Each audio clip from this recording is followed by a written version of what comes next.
July 24 നമ്മുടെ സ്കൂളിൽ ഒരു സ്പെഷ്യൽ ഡേ ആയി. ഭാരതീയ ഉൾനാടൻ ജലപാത അതോറിറ്റിയും നമ്മുടെ മാറിയില്ല ഹയർ സെക്കൻഡറി സ്കൂളും കൂടെ ചേർന്നിട്ട് ഒരു പ്രോഗ്രാം സംഘടിപ്പിച്ചു. വൃക്ഷം അമ്മയ്ക്ക് എന്റെ പേരിൽ എന്നായിരുന്നു പദ്ധതിയുടെ പേര്. അതിന്റെ ഭാഗമായിട്ട് സ്കൂളിലെ സ്കൗട്ട് ആൻഡ് ഗൈഡിലും NSSലും ഒക്കെ ഭാഗമായിട്ടുള്ള കുട്ടികൾക്കെല്ലാം വൃക്ഷത്തെ കൈമാറത്തില് എനിക്കും കിട്ടിയൊരു തൈ ഹോം ഗ്രോൺ ബയോടെക്കിന്റെ നല്ല തായ്വാൻ പിങ്ക് ഉവയാണ് കേട്ടോ എനിക്ക് കിട്ടിയുണ്ടായിരുന്നു. പേരത്തൈ വേണ്ടാന്നുണ്ടെങ്കിൽ പ്ലാവിന്റെ തൈ ഉണ്ടായിരുന്നു. ഇതിൽ വന്ന ചായയുടെ കഴിഞ്ഞിട്ട് നേരെ ഞാൻ പേരത്തൈ നടാൻ ഇറങ്ങി. കുഴപ്പം എന്താണെന്ന് വെച്ചാൽ നമുക്ക് ആകെ ഇത്തിരി സ്ഥലമുള്ളൂ. ഉള്ള സ്ഥലത്തൊക്കെ നമ്മൾ ഓരോ പ്ലാവും മാവൊക്കെ ആയിട്ട് ഓരോ നട്ട് വെച്ചു. ഇനിയിപ്പോ ബാക്കിയുള്ള സ്ഥലത്ത് നിന്ന് ഇത്തിരി സ്ഥലം ഈ പേര വെക്കാനും കൂടി കണ്ടുപിടിക്കും. നടുമ്പോ പ്രശ്നമില്ല, പക്ഷെ വളരുമ്പോ എല്ലാം കൂടി കൂട്ടിമുട്ടാനുള്ള ചാൻസ് ഉണ്ട്. ഞാനാണ് ഈ കഴിഞ്ഞ ദിവസം അവിടെ ഉണ്ടായിരുന്ന പുല്ലിനൊക്കെ മരുന്നടിച്ച് പുല്ലെല്ലാം ഇങ്ങനെ വാടി നിൽക്കണ ഒരു ടൈം ആയിരുന്നു. ഞാൻ എന്തായി കാണിക്കുന്നു വിചാരിക്കണ്ട കേട്ടോ, എനിക്ക് ഇത്രയൊക്കെ അറിയാവുള്ളൂ. അറിയാവുന്ന പോലെ ഞാൻ ഈ ഒരു കുഴി പോലെ എന്തോ ആക്കി എടുത്തിട്ട് കിട്ടിയതായതുകൊണ്ട് വളമൊന്നും ഇരിക്കണ്ടായില്ല. അപ്പൊ ഈ കമ്പോസ്റ്റിന്റെ അടിയിലത്തെ സാധനം എങ്ങാനും വള ഉണ്ടോന്ന് അറിയാൻ വേണ്ടി ഞാൻ ഒന്ന് പൊക്കി നോക്കുകയാണ്. നോക്കിയപ്പോഴത്തെ ഉള്ളിലത്തെ കാഴ്ച കണ്ട സത്യത്തിൽ നമ്മൾ നെട്ടൂട്ടോ. സത്യം പറഞ്ഞത് കണ്ടപ്പോ എനിക്ക് ഓർമ്മ വന്നതേ, എന്ത് സംഭവം ജീർണിച്ചു കഴിഞ്ഞാലത്തെ അവസ്ഥ ഇതല്ലേ.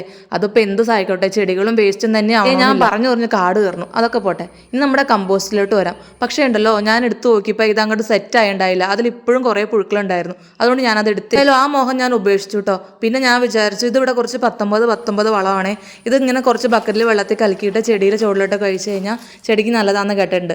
അപ്പോൾ ഏതായാലും ഞാൻ കലക്കിയതാണല്ലോ എന്ന് വിചാരിച്ച് അവിടെ ഉണ്ടായിരുന്ന ചെടിയിലൊക്കെ അത് ഒഴിച്ചു കൊടുത്തു കേട്ടോ.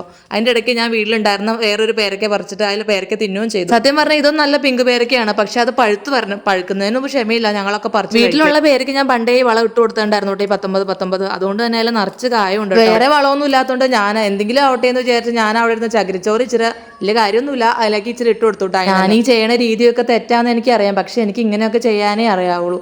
ഞാൻ എങ്ങനെയൊക്കെയോ കവറിന്റെ ഉള്ളിൽ നിന്ന് അത് പുറത്തേക്ക് എടുത്തു. ചെടിയൊക്കെ വെച്ചിട്ട് മണ്ണിട്ട് മൂടി കഴിഞ്ഞപ്പോൾ ഞാൻ കുഴിച്ച് കുഴി ഏതായാലും ആ പേരയ്ക്ക് ഇറങ്ങിയിരിക്കാനുള്ള വലുപ്പത്തിനുള്ളതായിരുന്നു കേട്ടോ. അങ്ങനെ അല്ലെങ്കിൽ തന്നെ ഞാൻ എങ്ങനെയോ പേരേനെ അതിൻ്റെ ഉള്ളിൽ ഇറക്കി 4 സൈഡിൽ നിന്ന് മണ്ണൊക്കെ ഇട്ടിട്ട് പേരേനെ നന്നായിട്ട് മൂട്ടി റെഡിയാക്കി വെച്ചിട്ട് അപ്പുറത്തെല്ലാം ഒഴിച്ചിട്ട് ബാക്കി വന്ന 19 ഈ പേരയുടെ ചോട്ടിലേക്കും ഒഴിച്ചു കൊടുത്തിട്ടുണ്ട്. ഞാൻ വീട്ടിലെ കഞ്ഞോളമൊക്കെ ചെടിയുടെ ചോട്ടിക്കടിയായിട്ട് ഒഴിച്ചു കൊടുക്കാറ്. അപ്പൊ കുറച്ച് കഞ്ഞോളവും കൊണ്ടുവന്ന് അതിന് ഒഴിച്ചു കൊടുത്തിട്ടുണ്ട്. മഴക്കാലം എന്നൊന്നും പറഞ്ഞിട്ട് കാര്യമില്ല, രാത്രി എപ്പോഴെങ്കിലും മഴ പെയ്തിട്ടുണ്ടെങ്കിലുള്ളൂ. ഇന്ന് നേരം വെളുത്തപ്പിന്നെ മഴ പൊടിഞ്ഞിട്ട് പോലുമില്ല, നല്ല ചൂടായിരുന്നു. അതുകൊണ്ട് തന്നെ നമ്മുടെ ചെടിയുടെ ഒരു പ്രൊട്ടക്ഷൻ എന്ന രീതിയിൽ ഞാനൊരു ചൂടെല്ലാം കുത്തി കൊടുത്ത് കുറച്ച് കരിയിലൊക്കെ വാരി ചോട്ടിലിട്ടിട്ടുണ്ട് കേട്ടോ. നമ്മുടെ പേരച്ചെടി എങ്ങനെ വരുമെന്ന്